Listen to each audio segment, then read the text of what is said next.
नमस्कार दोस्तों, आज मैं आपको सुनाऊंगी समस्याओं से डरे नहीं, एक मोटिवेशनल कहानी। बहुत समय पहले की बात है। एक गांव में एक किसान अपने परिवार के साथ रहता था। उसकी एक ही बेटी थी। वह बहुत सुंदर थी। गरीब किसान ने गांव के जमींदार से कर्ज लिया हुआ था, किंतु गरीबी के कारण वह कर्ज वापस नहीं कर पा रहा था। जमींदार जब भी उस पर कर्ज वापस करने का दबाव बनाता, वह कुछ समय की मोहलत मांग लेता। ऐसे ही कई वर्ष बीत गए। एक दिन जमींदार की दृष्टि किसान की सुंदर पुत्री पर पड़ी, जो युवा हो चुकी थी। किसान की बेटी को देख जमींदार उस पर मोहित हो गया।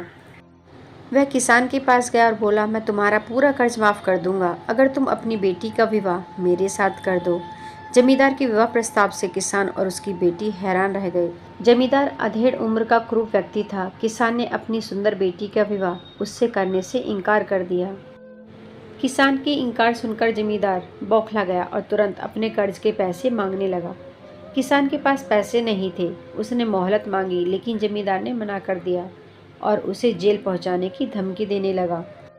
अंत में दोनों का मसला गांव की पंचायत में पहुंचा। पूरा मामला सुनने के बाद पंच बोले, ये मामला कुछ उलझा हुआ है। किसान तो कई वर्षों से कर्ज चुका नहीं पा रहा और स्थिति को देखते हुए लगता नहीं कि वह कर्ज चुका पाएगा। बेटी का विवाह वह जमींदार से करना नहीं चाहता। ऐसे में बहुत सोच विचार कर हम ये फैसला किसान की बेटी की किस्मत पर छोड़ते हैं। पंच आगे बोले, यहाँ जमीन पर काले और सफ़ेद कंकड़ पड़े हुए हैं। जमींदार इन कंकड़ों में से 2 कंकड़ उठाकर 2 थैलों में रखेगा। किसान की बेटी को बिना देखे उन थैलों में से कंकड़ निकालना होगा। पहला, यदि वह काला कंकड़ निकालती है तो उसे जमींदार से शादी करनी पड़ेगी और किसान का कर्ज माफ़ कर दिया जाएगा। दूसरा, यदि वह सफ़ेद कंकड़ निकालती है तो उसे जमींदार से शादी नहीं करनी पड़ेगी और किसान का कर्ज भी माफ़ कर दिया जाएगा। तीसरा, यदि वह कंकड़ निकालने से इनकार करती है तो किसान को जेल में डाल दिया जाएगा। पंचायत का फैसला सुनकर किसान और उसकी बेटी चिंता में पड़ गए। किसान तो सिर पकड़कर बैठ गया। इधर जमींदार ने जमीन में पड़े कंकड़ उठाकर थैली में डाल लिए।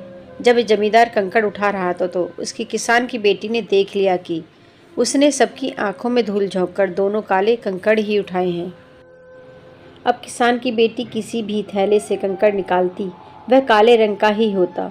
जमींदार इतना धूर्त होगा ये उसने सोचा नहीं था, लेकिन उसे किसी भी हाल में इस मुसीबत से बाहर निकलना था। वह अपना दिमाग दौड़ाने लगी। उसके सामने 3 विकल्प थे। पहला, थैली से कंकड़ निकालने से मना कर दे और पिता को जेल जाने दे। दूसरा, थैली में से कंकड़ निकाले और चुपचाप जमींदार से शादी कर ले। तीसरा, पंचों को जमींदार की धूर्तता के बारे में बता दे। तीसरा विकल्प उसे ठीक लगा, लेकिन पंचों को बताने पर भी इस मुसीबत से छुटकारा नहीं मिलता। पंच जमींदार से कंकड़ बदलवा लेते और अंत में निर्णय उसकी किस्मत पर ही निर्भर करता। वह ऐसा उपाय सोचने लगी जिससे उसे पंचों को कुछ कहना भी ना पड़े और उस जमींदार से शादी करने से बच भी जाए। एक उपाय उसके दिमाग में आ भी गया।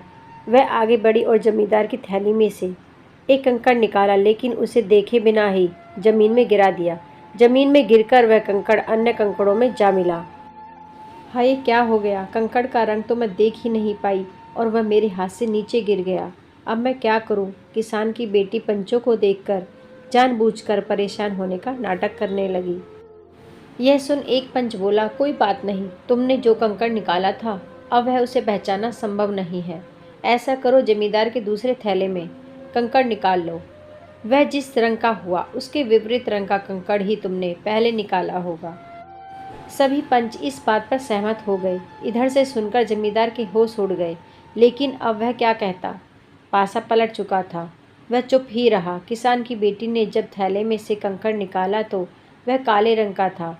सबने मान लिया कि पहले उसने सफ़ेद कंकड़ निकाला था।